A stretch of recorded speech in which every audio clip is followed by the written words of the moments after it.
mga ilang mga katauhan na sa inyong pagsasalaysay, nakita ninyo, nakasama ninyo, nadalhan pa ng ibang mga maleta. Ang binabanggit ko pong episode na ito ay yung may kinalaman sa pagpunta rito ng binabanggit ninyo na mga ahente ng International Criminal Court or ICC. Sino po sa inyo ngayon na nakaharap sa amin ang merong personal na nalalaman tungkol doon sa pangyayaring yon na may kinalaman sa pagpunta ng ICC sa ating bansa? Pwedeng itaas po yung mga kamay. So, kung sino po yung unang gustong magsalita tungkol sa usaping ito ay malaya po kayo magpag-umpisa. Banggitin lang ninyo ang inyong pangalan. Your Honor, ako po ulit si Rosebert Topan. December po 2023, unang dumating po ang unang pagkakaalam po namin is bisita po ni Boss Elizalde ko. Sino po? Ang pagkakaalam po namin, sabi po ni Mark Tiksay po sa amin, may bisita pong paparating si Boss ng mga foreigner. Which later on po nalaman namin na mga investigator po ng ICC. Paano po ninyo nalaman na sila ay mga investigador na galing sa ICC? Your Honor, nakita po namin sa TV po, sa yung si Chantal Daniels nag-appear po doon sa TV po. Then siya po yung napicturean ko na ini-escortan po namin dito po. Sino po ang nagbigay sa inyo ng tungkulin na asistihan ninyo yung mga ICC investigators? Paano po nagsimula ang inyong paglilingkod sa kanila? December 2023 po, Your Honor, dumating po sila dito. Then bumuo po ng team, foreigner duty detail po ang team leader namin. Yun po. Then sinundo namin sa airport po, then dinala namin sa Setadines, Makati, yung unang accommodation po nila. Paano po ang coordination ninyo? Kailangan ikwento po ninyo. Paano ninyo sinusundo? Sino ang nagbibigay sa inyo ng utos? Paano saan nyo sila dadalhin? Saang lugar po nyo dinadala? Kung ano po yung nakasulat dito, banggitin po ninyo for the record. All the time naman po, kasama namin si Mark Tiksay po. Siya po ang assistant po ng mga foreigner po. Then, yung team leader namin po, ang sinasabihan niya kung mayroong mga lakad, then kami po ang nagpo-provide ng security po sa kanila. Sino po pong mga katauhan ang involved dito sa pagdating ng tinatawag ninyong ICC operations? Ang unang maalala ko po na na-meet po nila ay si Senator Trillanes po sa Dusit Tani. Ang una po nilang na-meet na tao po dito pagdating nila Sino po yung sila? Yung ICC po, yung mga foreigner. Nung mag-meeting si dating Senador Trillanes, ka-meeting niya yung mga operators ng ICC, nakita niyo po sila? Yes, Your Honor, kasi nung paghatid namin doon sa closed door meeting po kasi yun sa Dusit Tani, si Senator Trillanes po yung sumalubong sa mga foreigner.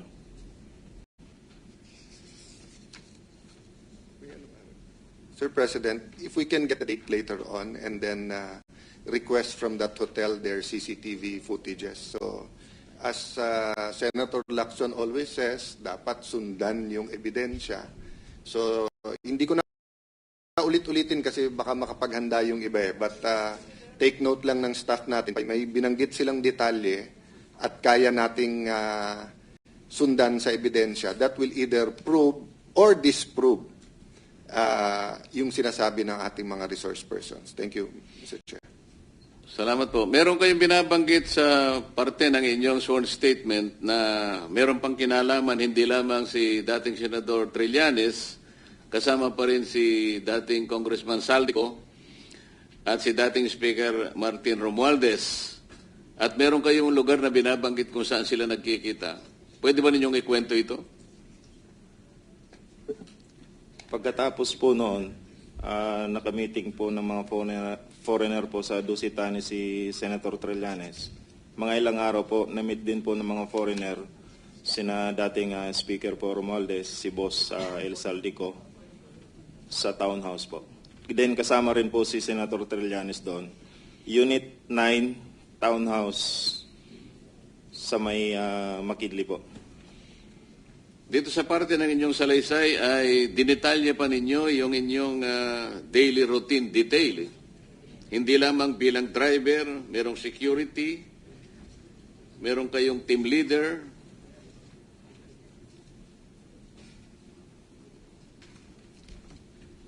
Masyadong detalyado ang pagkaka-explican nyo rito. Ibig sabihin talaga, may nakatutok na driver, team leader, security, para sa operators ng ICC. Napaka-importante nilang mga tao na dumating sa ating bansa. Alam ba ninyo kung ano ang pakay nila? Meron bang nagbanggit sa inyo kung bakit ganun na lamang ang pagpapalaga at ang importansyang ibinigay ni Senador Trillanes, ni Saldico at saka ni former Speaker Martin Romualdez? Nung una po kami idea na Pagkaraan, may idea ka na. yes po, basta ang sinabi lang sa akin noon, sir, mag-provide kami ng security kasi bisita po ito ni Boss Saldico. Meron kayong binanggit na maleta patungkol dito sa operations ng ICC. Ikwento ninyo kung paano nag-operate ang maleta dito sa mga tauhan ng ICC na nagpunta sa ating bansa. Your Honor, ako po si Bernard Tube. Horizon po, nag-advise po si Boss, magpapalit kami ng piso to dollar na 2 maleta doon sa Makati po. Sa, Bibili kayo ng US dollar. Yes, Your Honor. Dinala po namin ito sa Per Bank Makati, Salcedo Village po. Dalawang maleta worth of 50 to 60 M po ang laman. 50 to 60 million pesos Yes. ipapalit nyo sa US dollar. Yes, Anong po. bangko sa Makati? Per Bank po yung building, Your Honor, 146 sa Salcedo. Hindi siya bangko, sir. Parang money changer siya sa... Hindi ko ma-identify kung ano po yung room sa taas kasi marami po, isang beses lang po kami nag-deliver. So, hindi nyo alam kung bangko o money changer? Money changer po siya, sir. Kasi through contact po yung kailangan pumasok doon, sir. Kasi malaking halaga po yung pinapalit namin, sir. After nun, sir... Alam mo ba ang dahilan kung bakit hindi sila dumaan sa bangko at sa money changer na lang dumaan? Siguro, sir, sa laki din ng figure po, sir. Hindi lamang yun. Yung pinaka-importante. Bakit hindi sa bangko siya dumaan? At dumaan siya sa money changer? Para hindi po matrace, sir, na ganong Ayun. malaki. After that, sir, palit na namin ng piso to dollar. So, isang maleta na lang po yung kapalit. Binaba namin sa van. Then, Kanino nyo binigay? After po nun, sir, binalik namin sa Horizon. Ang narinig ko po, sir, ibibigay po to kay Speaker. Yun na po siguro yung kamiting nila kong Senator Trillanes po. Doon na po yung ano po. Kasi kung pinalit mo ng dollar, gagamitin ng hindi Pilipino, di ba? Kasi tayo, ang gamit natin, sarili nating pera. Tama ba yun? Yes, Sir Honor. Marami kayong mga litrato dito sa inyong pinagsamang salaysay. Sino ang kumuha sa inyo dito sa mga taong operators ng ICC na inyong pinatitibayan na talagang nagsidating dito at inyong inistima at dinala sa mga lugar na kung saan sila magpupulong at ang ipangayata ay sinusundo pa ninyo ang mga taong kakausapin nila base dito sa pagkakaintindi ko sa inyong paglalahad dito. Tama ba? Yes, Your Honor. Ako po yung kumuha ng mga litrato, Your Honor. Yung mga taong kakausapin nila sa araw-araw base sa schedule na inyong inilahad dito sa inyong salaysay. Si Mark Tiksay po yung may contact, Your Honor, ng mga ka-meeting po nila. Pero nakikita ninyo kung sino yung mga taong sinusundo ninyo na kanilang kakausapin. Yes, Your Honor. ilan ang mga taong nakausap nila magsimula nung pumunta sila rito hanggang sila'y matapos ng operation at sila'y nakauwi? Nung unang dating po nila ng December 2023, Your Honor, 2 beses lang po yung activity na ginawa nila. Yung na-meet po nila si Senator Trillanes, then yung pumunta po sila sa townhouse. Then bumalik po sila October 2024, Your Honor. Then doon na po namin nakita ang sunod-sunod po na activity namin doon sa Maidas, kasi yun po ang ginawa nilang venue po ng investigation, Your Honor, ng mga foreigner. Nakita po namin doon ang mga witness po na kanilang ini-interview po. Magbigay pa ako ng example, Your Honor. Katulad po ni Jed Mabilog po. Ako po ang nagsundo sa lobby po ng Maidas, then inakyat po sa 10th floor, kung saan nandun po ang mga foreigner po. Salamat po sa inyong sagot.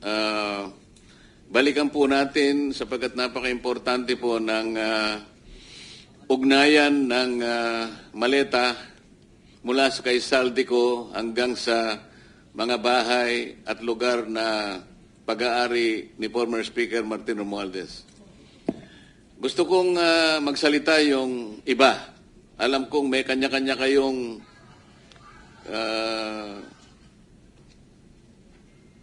kasaysayan na sasabihin. Meron kayong karanasan na sasabihin. Maaring iba-iba ang pagkakakita nyo, ngunit alam ko yan ay magtutugma kung paano nyo nadidili